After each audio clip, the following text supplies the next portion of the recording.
Assalamualaikum warahmatullahi wabarakatuh. Perkenalkan, saya Muhammad Aldi Mutian, mahasiswa aktif Universitas Bina Dharma Palembang, semester 6. Berikut ini merupakan biodata singkat diri saya. Saya akan menjelaskan materi tentang Enterprise Architecture. Apa itu Enterprise Architecture? Enterprise merupakan kumpulan perusahaan atau organisasi yang memiliki beberapa tujuan tertentu, sedangkan arsitektur merupakan perancangan suatu gambar dari suatu benda atau objek, sehingga dapat memperoleh hasil yang sesuai dengan kebutuhan.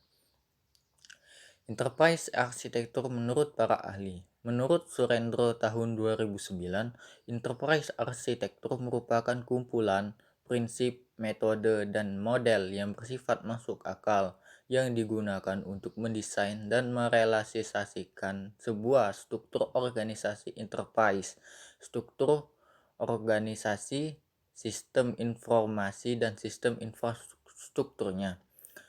Yang kedua ada menurut Gronlund dalam Kosasi tahun 2013, Enterprise Arsitektur merupakan praktek manajemen untuk memaksimalkan kontribusi dari sumber daya organisasi, investasi teknologi, informasi, dan aktivitas pembangunan sistem untuk mencapai tujuan kinerjanya. Enterprise dan arsitektur secara umum. Enterprise arsitektur merupakan suatu perancangan proses bisnis dan teknologi di setiap organisasi atau perusahaan, kemudian diintegrasikan untuk mencapai suatu tujuan tertentu. Enterprise arsitektur atau EA pendekatan berstruktur untuk menguraikan kebutuhan sistem sehingga dapat digunakan untuk merancang dan mengembangkan sistem yang kompleks agar menjadi lebih sederhana. Enterprise arsitektur dikonsentrasikan pada infrastruktur yang meliputi hardware, software, dan network untuk bisa bekerja sama dengan misi, sasaran, dan tujuan organisasi dan menjalankan proses bisnis. Didukung oleh teknologi, terdapat paradigma dan metode yang digunakan dalam merancang IA atau Enterprise arsitektur seperti Zachman, Toga-Fifth, dan Getter. Apa manfaat dari enterprise arsitektur? Manfaat dari enterprise arsitektur yang pertama itu meningkatkan efektivitas dan efisiensi bisnis dari perusahaan. Yang kedua, menjadikan suatu inovasi dalam struktur organisasi perusahaan, integrasi proses bisnis untuk mencapai kualitas dan ketepatan waktu dari informasi bisnis, serta memastikan bahwa investasi untuk teknologi informasi dalam perusahaan dapat dipertanggungjawabkan. Yang ketiga, biaya investasi dan operasional teknologi informasi akan berkurang dan keakuratan dan kecepatan sistem teknologi informasi akan meningkat.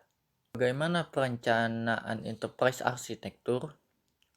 Perencanaan enterprise arsitektur. Berikut ini pendapat mengenai perencanaan enterprise arsitektur atau IA menurut para ahli.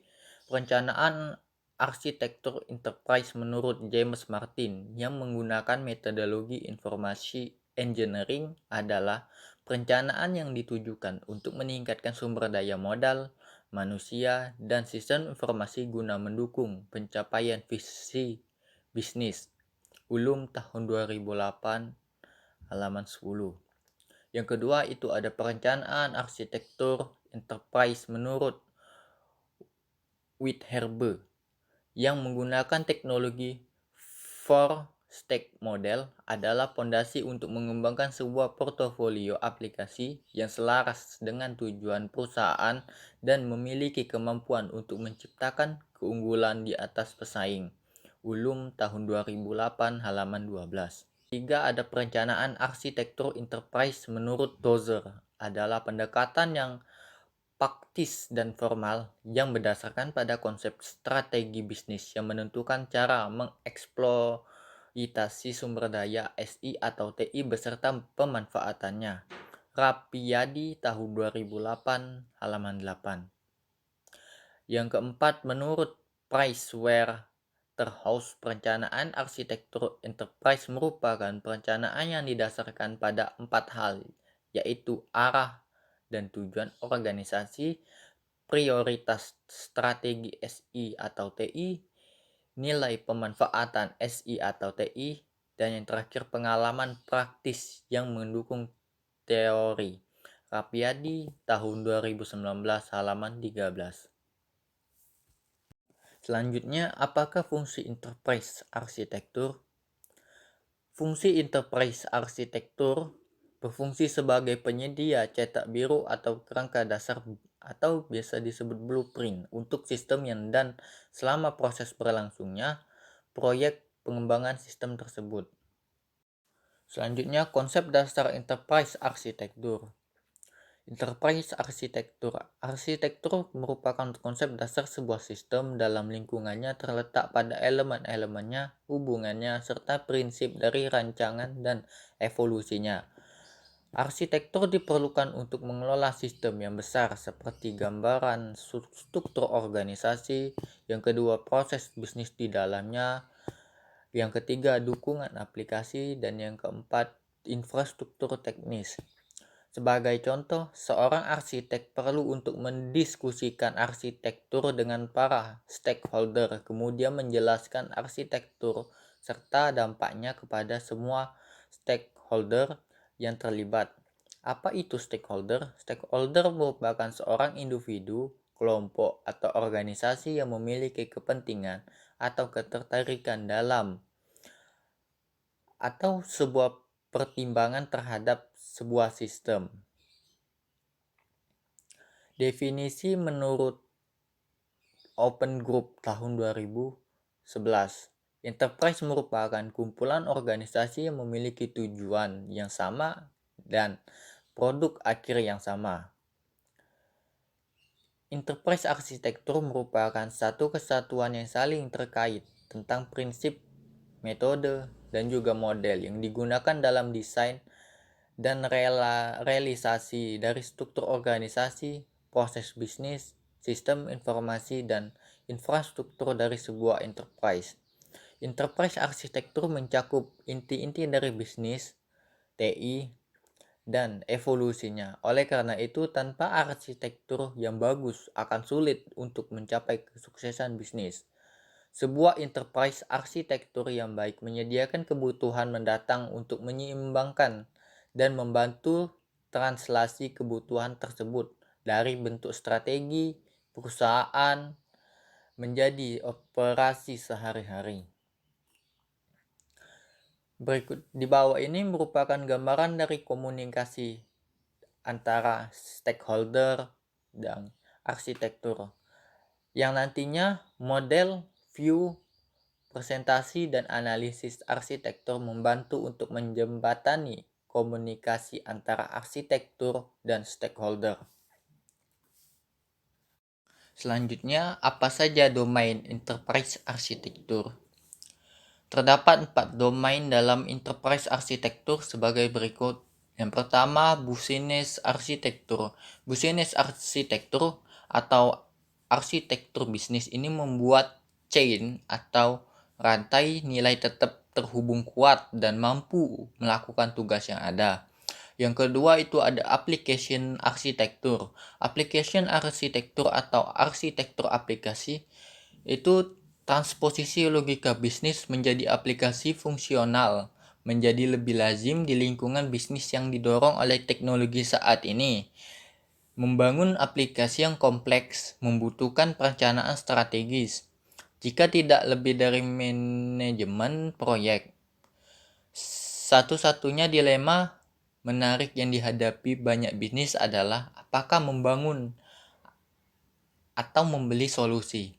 Yang ketiga itu information arsitektur. Information arsitektur atau arsitektur informasi. Arsitektur informasi perusahaan yang lebih dikenal dengan Enterprise Information Architecture atau EIA adalah proses dan protokol untuk mengelola pertukaran informasi di seluruh perusahaan. AIA digunakan untuk memandu manajemen perubahan, mempromosikan berbagai data, dan mengurangi waktu siklus bisnis.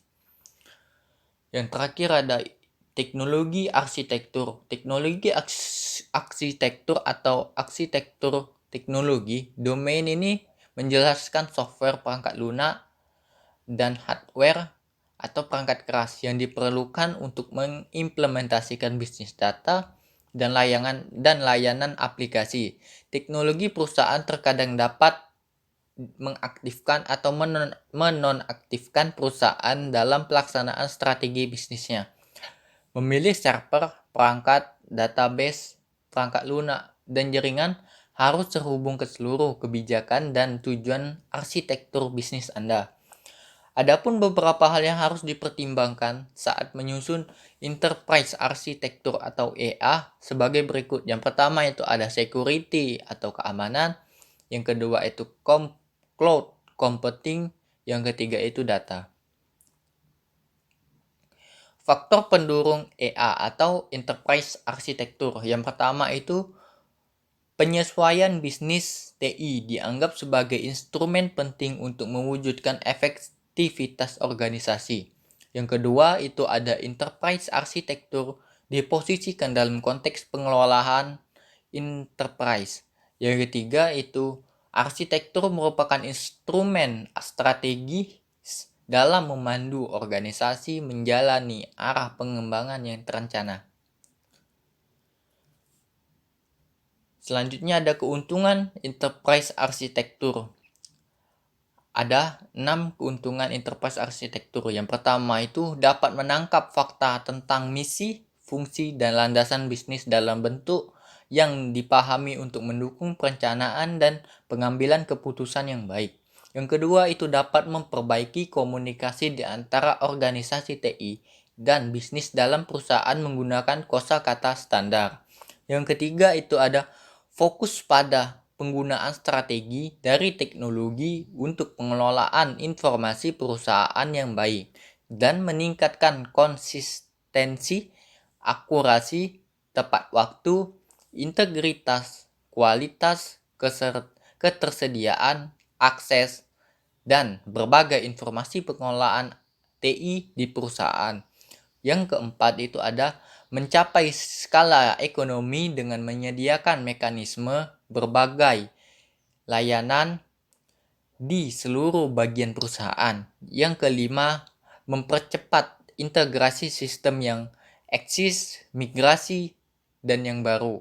Yang keenam, memastikan pemenuhan hukum dan regulasi. Baiklah, sekian yang semoga apa yang saya sampaikan ini dapat bermanfaat. Saya akhiri, wabillahi taufiq wal hidayah. Wassalamualaikum warahmatullahi wabarakatuh.